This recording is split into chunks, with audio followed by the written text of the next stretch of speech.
One child who has experienced child abuse is one too many. I asked myself what I could have or what I should have done differently. Because he was such an important person to our community and we thought he was so great, we let him interact with our youth without oversight. If my guard had been up, if I paid more attention to how to spot problems, if I thought more about the reservations I did have, or learned how to best check in with the youth, I could have done something. I want to help others learn from what we experience. That no matter how much you think you know a person, this could happen within any community, but you can learn what to do ahead of time. There is hope. Hope for survivors. Hope for safer environments.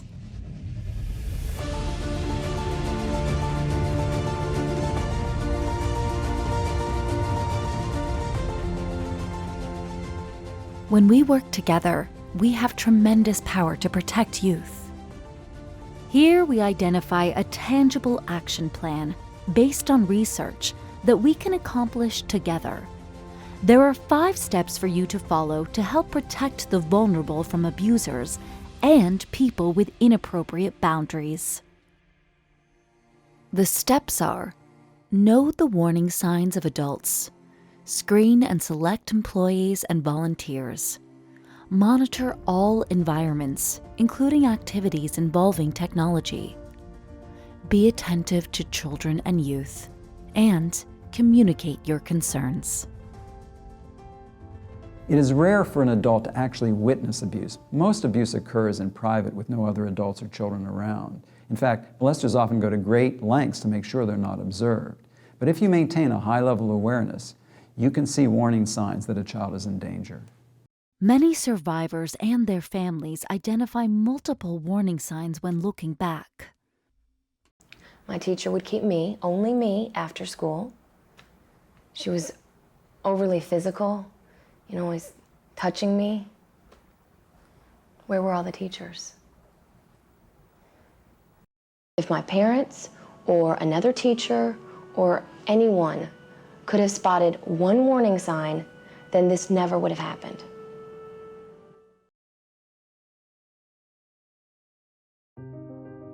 Step 1 is know the warning signs of adults.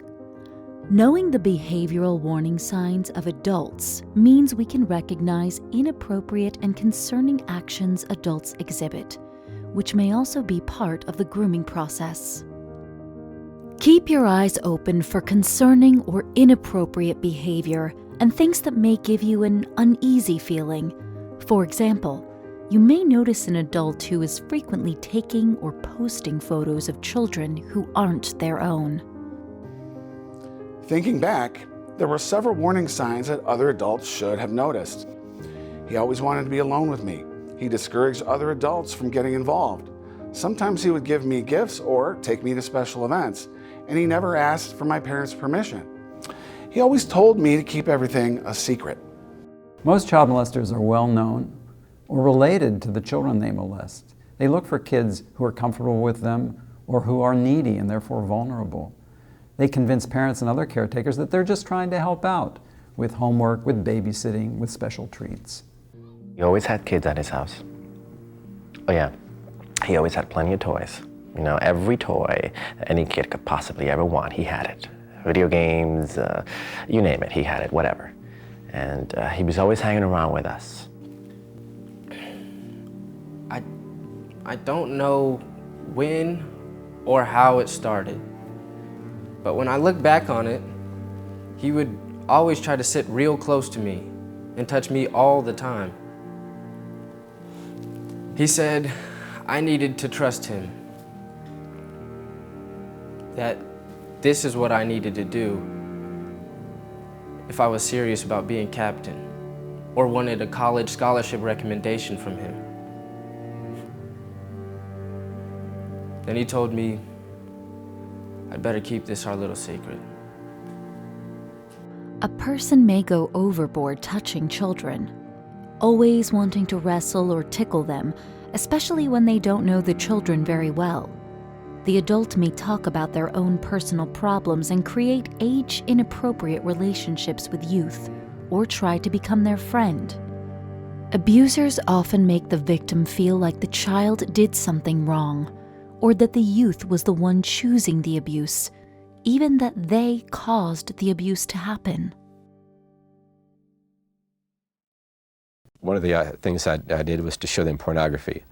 And one of the reasons I did that was, number one, I wanted to see if I could trick them into being aroused. As I said before, I was extremely manipulative. Another thing that I was doing concurrently with all this was starting to force my hands on them a little bit at a time. The molester is testing the child and making the child feel complicit. If the child doesn't back off at that point, then the molester moves on to the next step. He would leave dirty magazines out for me to look at. I knew it was wrong. But I thought it was kind of cool that, he was letting me do adult stuff.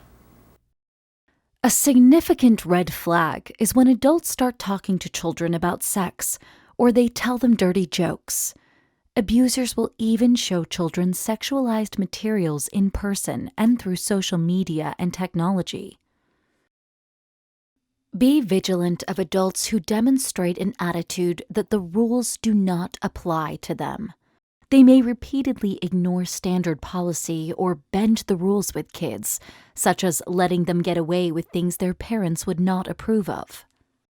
They may not respect personal boundaries or honor a child's no. It's not always easy to distinguish the person whose interest in the child and family has these ulterior motives. And that's why it's so important for parents to have talked to their children about these dangers. While we may not always know someone's intentions, their behavior should speak for itself. Your specific role in protecting children begins with knowing the warning signs of inappropriate behavior. We must also acknowledge that our own behavior might be problematic and may need attention. Safe adults cannot behave in a way that conditions children to tolerate or accept inappropriate or boundary-violating behavior from others. To ensure that interactions with youth are healthy and safe, the following can be used to guide adult behavior. First, always prioritize safety. Act appropriately, without the possibility of being perceived as sexual or romantic in nature. And consistently follow the policies, behaving with transparency in your actions and communication at all times. And commit to working together to follow the 5 steps. Upholding this pact will help to keep youth as safe as possible. Keep in mind, if adults are exhibiting warning signs of a problem or behaving inappropriately, it does not necessarily mean that they're abusing a child. The person could have a poor understanding of boundaries or may not be aware of the rules. However, it could be grooming. In either case, these behaviors must be addressed, no matter what. Step 2 is screen and select employees and volunteers. Adopting the following proactive screening procedures makes it more difficult for people with bad intentions or problematic behavior to have access to youth. 40 years ago, I don't think we really had any consistently used screening process. There was an assumption that anyone involved with children was trustworthy. I know now that leadership needs to identify whether there is any history or known conduct that could create future harm. This process should be completed ahead of time, prior to the person's actual employment or volunteer involvement, and should be standard operating procedure. People often get upset during screening processes because they feel like the organization is saying they aren't trustworthy or good people. We have to shift our focus here. This isn't about trusting any one person. It's about holding everyone to the same standard and doing everything possible to protect children. When recruiting volunteers or hiring employees, whether applicants have direct or indirect access to children, organizations should require a written application, distribute a policy and code of conduct, obtain a signed acknowledgement of receipt, and provide safe environment training. Face-to-face interviews are important because they give the organization a chance to meet the applicant and to communicate a commitment to keeping children safe. Due diligence requires that criminal background checks be a priority, especially for all pertinent individuals in an environment with children. Even though the majority of people don't have criminal histories, many who do will sign the authorization to get them through the screening process, assuming that no one will really check or that they'll be able to explain away any perceived issues. I've done Santa Claus appearances. I've had my own roller skating rink. I've coached girls softball, 10, 11, 12-year-olds. I've taken them to national tournaments, coached softball for 15 years. These things were so easy for me to get into because nobody ever questioned it. Nobody ever checked my background. A reference check and prior employer check of the applicant is another critical part of the process. When it was finally over, it turned out that my teacher was fired at her last job because of a student's complaint about the very same thing. If someone would have checked this, it never would have happened to me. No one is guaranteed to work with or care for our children.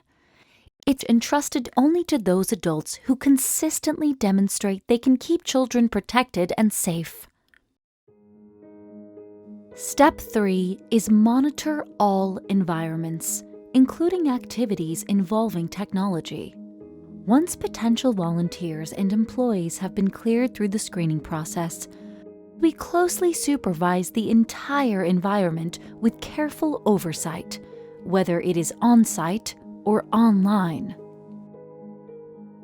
Although they have been known to perform grooming actions while other people have been present, abusers often need time alone with the child in order to commit the more aggressive crimes. Our community learned that everyone needs to be observant of secluded areas. We had to clearly designate some as off limits and keep some areas locked. Our leadership even created a policy to perform random status checks. We now do this every time we have activities or events, even off campus. After we worked on better monitoring practices, everyone came to understand that trustworthy adults are willing to only meet with children and youth in designated areas. These are the areas that are open to the sight or hearing of others, where any one of us welcome that type of observation. Parents and caring adults have a right to know that their children are safe, especially when participating within activities and programs on behalf of the church. And every adult must also maintain a healthy caution about any environment in which they entrust children, Well, you need to go into the office and to sign in, and they will find your name. including activities and internet interactions. It's important to know exactly who is running the program, what child protection safeguards are in place, and what the procedures are for dropping in to observe. Promoting a safe environment includes following an approval process for new programs, ensuring there are sufficient adults present, and keeping track of everyone involved. Monitoring activities means that we must continually examine the different types of technology that are utilized not only by children, but also adults. When young people use the internet without limits, they can become vulnerable. And so, it's critical that the behavior of caring adults when communicating while using technology is just as safe and transparent as it must also be in person. Whether you are communicating online with youth through your organization or encountering them online, there are actions caring adults like you can do to be proactive and encourage healthy boundaries when it comes to technology. Employees and volunteers should follow the organization's social media and technology policies, utilize technology, devices, applications, and platforms sanctioned by the organization. Avoid friending, following, or communicating with minors using personal accounts or private messages. Avoid taking or posting photos or videos of youth upon any social media account, unless you have approval from the organization and signed parental permission.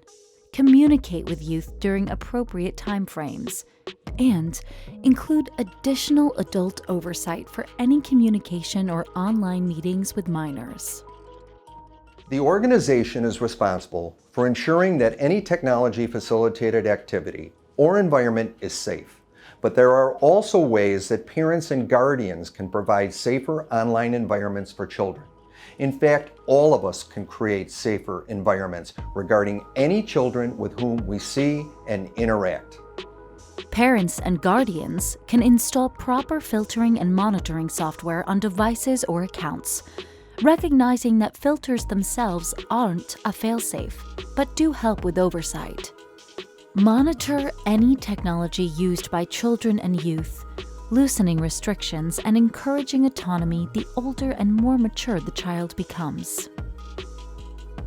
Expect to be included in all communication between the youth-serving adults in your life and your youth. Then follow up to ensure it happens.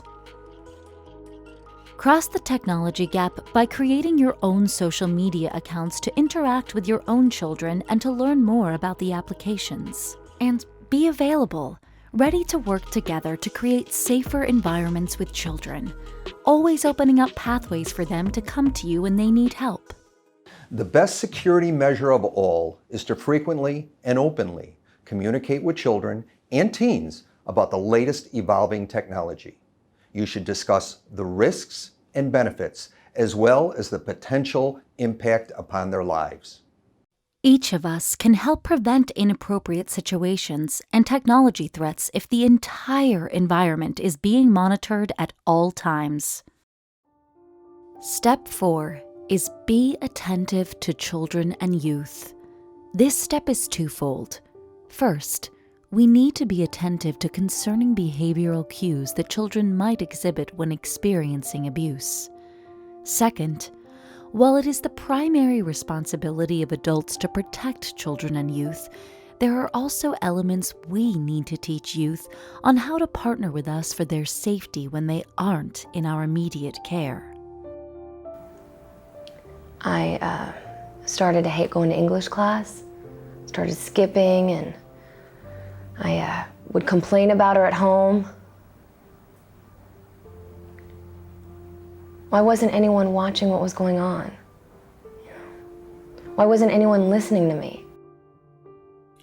When Coach wouldn't stop messing with me, I quit going to his house and made up excuses to ditch practice. My teammates would ask me why, but I couldn't tell them. He was so smart, and he fooled everyone.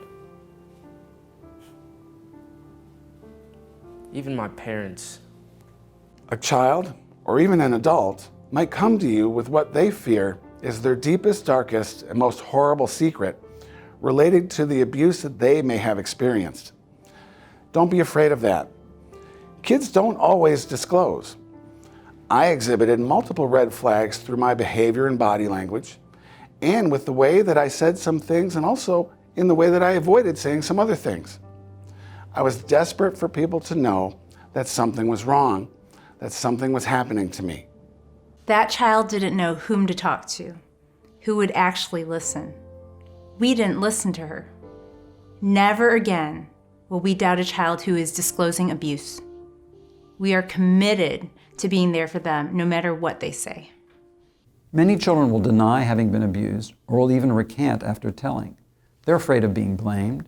They're afraid of being contradicted by a more influential person. They're afraid of what their parents, family, and friends may say. The molester may have even convinced them that they were at fault. But patient, non-judgmental listening will usually allow the story to come out. A child may be experiencing sexual abuse or exploitation by an adult or another child if there is a sudden change in behavior relating to likes or dislikes, health problems, or eating habits. They appear increasingly moody or aggressive, withdrawn, or depressed. They lose interest in school, or there is a sudden shift in grades or school activities. And they become secretive or defensive, including with technology or online activities. They may also be experiencing sexual abuse or exploitation if they become fearful, anxious, or uncomfortable around certain people. They bathe excessively or stop taking care of personal hygiene, and they have regressive behavior such as bedwetting or thumb-sucking. Although these behavioral red flags don't necessarily mean that a child is being or has been abused, they are indicators that shouldn't be ignored. We must engage in regular, proactive conversations about sexual abuse, personal boundaries, and healthy relationships with the children in our lives. Rules about bodies should be just like any other safety rule, like putting on your seatbelt and looking both ways before you cross the street. These conversations must be had from birth through adulthood. Adults need to understand that children and adults should know and use the proper names of their body parts. Nicknames indicate to children and abusers that private parts are a taboo subject. Using them puts children at greater risk and makes it less likely for them to disclose abuse. The following are examples of what we need to teach youth in age-appropriate safe environment lessons. It's information that they need for when they're in a safe adult's direct care and when we aren't directly supervising them. Adults need to teach children and youth the personal boundary safety rules, such as if someone asks to see or touch their private parts, shows them their private parts, or tries to force the child to touch their private parts, the youth should say words that mean no, try to get away as soon as possible, and tell a safe adult right away. Adults need to teach children and youth about healthy boundaries. Children need to know they have a right to be safe, and that it's okay to speak up when they feel uncomfortable or unsafe, no matter what. That being victimized is never their fault, regardless of any circumstances. That they have safe adults who will advocate for their safety and protect them. That's us. They need to hear from you that when it comes to their safety or the safety of one of their friends, you will believe them and they won't get into trouble with you. Regardless of your role in the program or activity, you never know if you might be the person the child trusts enough to reach out for help. Youth who are involved in open and straightforward conversations about safety rules and boundaries are less likely to be victimized in person and online. The reality is there is nothing that's private on the internet. Absolutely nothing at all. Young people should be warned whenever they communicate with someone using technology, even if it's just chatting about homework or playing within a gaming site. The person on the other side may not be who they expect. Even so, regarding child abuse or simply the child's own digital footprint that extends well beyond here and now, young people should be educated when and where it is appropriate to provide personal information online. When providing sensitive information about themselves, they need to understand when it's necessary versus when it's dangerous. Young people should also be cautioned to never engage in sexualized conversations or share nude or sexual images with anyone, especially with people that they've met online. It is never too early to begin speaking with youth about these subjects, or too late. They need to know that you are there to protect and care for them, and that they can tell you about anything. Step 5 is communicate your concerns, especially when you see something that looks suspicious, questionable, inappropriate, or that simply makes you feel uncomfortable. There are varying levels of communicating concerns depending on the urgency and seriousness of what is observed or known. Recall how the first of the 5 steps described the warning signs of adults as inappropriate behavior that could possibly be grooming. When you see or hear any of those warning signs of inappropriate adult behavior from step 1, or any other behaviors that are contrary to the organization's policy, do not hesitate. Speak to a supervisor right away. We now ask everyone to truly read and understand our policy, especially the Code of Conduct, so no one can get confused or have their own opinion about whether something could be a problem. This way, our policy helps as a basis to raise concerns if anyone sees something that makes them feel uncomfortable or that's inappropriate. Communicating concerns about the behavioral warning signs an adult might be exhibiting is not accusing anyone of being a child abuser. It simply draws attention to behavior that is of concern and gets the information to the right person who can do something about it. If we continue to see inappropriate behavior after we have already communicated a concern, this is a more heightened level of concern that may not rise to the suspicion of abuse, but is still concerning nonetheless. In these situations, take the concern to the supervisor again, or to another person responsible for the program or activity, and keep communicating your concerns to people in elevated positions of authority if nothing seems to be addressed or you aren't taken seriously. You don't need concrete proof of anything to express a concern or an observation. I often speak with other survivors of abuse, and a common question comes up. How many people in our childhoods noticed something along the way, but they didn't say anything? There is a more elevated, severe level of concern that must be reported to the local authorities. There may be times when you actually suspect that a child is being or has been abused. It's more than a concern about an adult's behavior. Having a suspicion of child abuse essentially means that you have observed or heard something that then makes you believe or wonder whether abuse is occurring. If something just doesn't seem right, don't overrule your initial instincts, and always err on the side of caution to protect the child. Anytime you have a reasonable suspicion or knowledge that a child is being abused, you have a moral and possibly a legal obligation to report the suspicion to civil authorities. You may also need to report again depending on the circumstances. My abuser was able to take advantage of and hurt me and other children because adults were unable or unwilling to talk about it. Knowing my abuser thrived in the silence, I support an open dialogue that can help protect children from harm. And I just couldn't keep quiet anymore. I finally came out and told my parents about everything. At first, I was mad because my parents were defending him. When everyone found out, they were all mad at me, like I had done something wrong. Some people thought I was lying.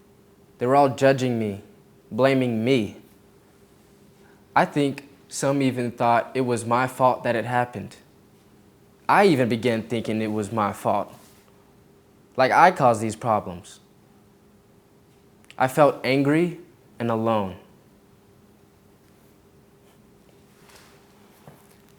But when some of the other guys said he did some of the same things to them, people started to believe me. It is our task as adults to report anything that causes us to suspect that a child is being or has been abused, especially if they disclose to us. If a child discloses any type of abuse, a thoughtful, calm response is essential. Start thinking right now of how you'll react. Your response can have a profound impact on a child's ability to recover and start the healing process. After listening, with patience and compassion, it is imperative that you contact the appropriate child protection agency within your state. All states have laws that require professionals who work with children to report suspected child abuse. Many require everyone to report, not just confirmed cases, but even if they just have a suspicion. Some people find that hard because they're afraid they might be wrong or that they might alienate someone. But such courageous reports have rescued many victimized kids from terrible torment. You can even make such reports anonymously, and if you make the reports in good faith, you can't get into trouble. To report suspicions of abuse, contact the Child Protection Agency in your state. You can find the phone number for a child abuse hotline through an internet search or within phone directories. Your facilitator will also go over your specific reporting procedures during the discussion components after this video. If the suspected abuse involves a church volunteer, employee, or member of the clergy, you should first contact civil authorities and then also notify a church official designated by your organization's policy.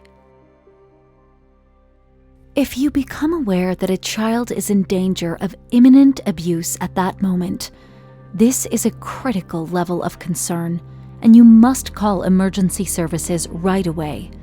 In most cases, dial 911 immediately.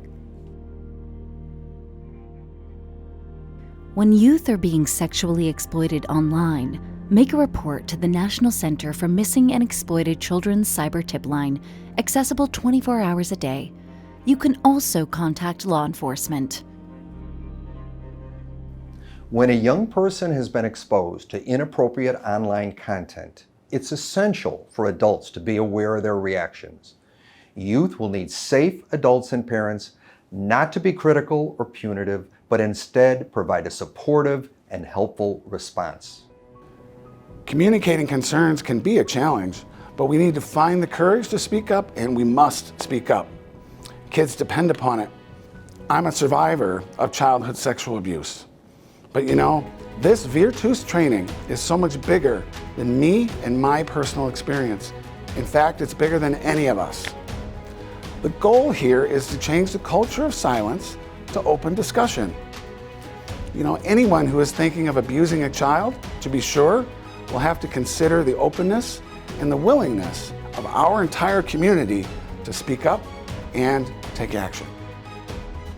The plan to protect God's children requires that you follow each of the 5 steps.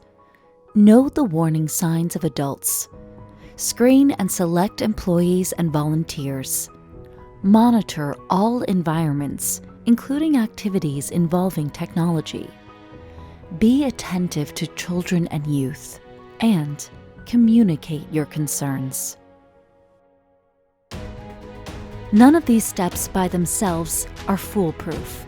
They must be woven together and consistently followed to be most effective. I know there's a daily dedication that's required from each of us to keep kids safe. I didn't have that when I was young, but these kids have you. I'm so thankful to see the progress we're making together. You are safeguarding the dignity, safety, and love that all children deserve. And I want to express gratitude for each one of you for going through this training. Together, we can give children a voice to help them feel safer at home, in their community, and anywhere they go. As we continue our commitment to protecting the vulnerable in each and every one of our environments, we are grateful for people like you who have unselfishly given your time and have enthusiastically embraced the concepts of the Virtus programs. By working together, we can identify potential risks, prevent harm, and help to reduce the circumstances of sexual abuse. It is up to us as caring adults and parents, all of us, regardless of our role within the community, to guide and protect the most vulnerable. Thank you for your willingness to serve and for all that you do as a protector of children.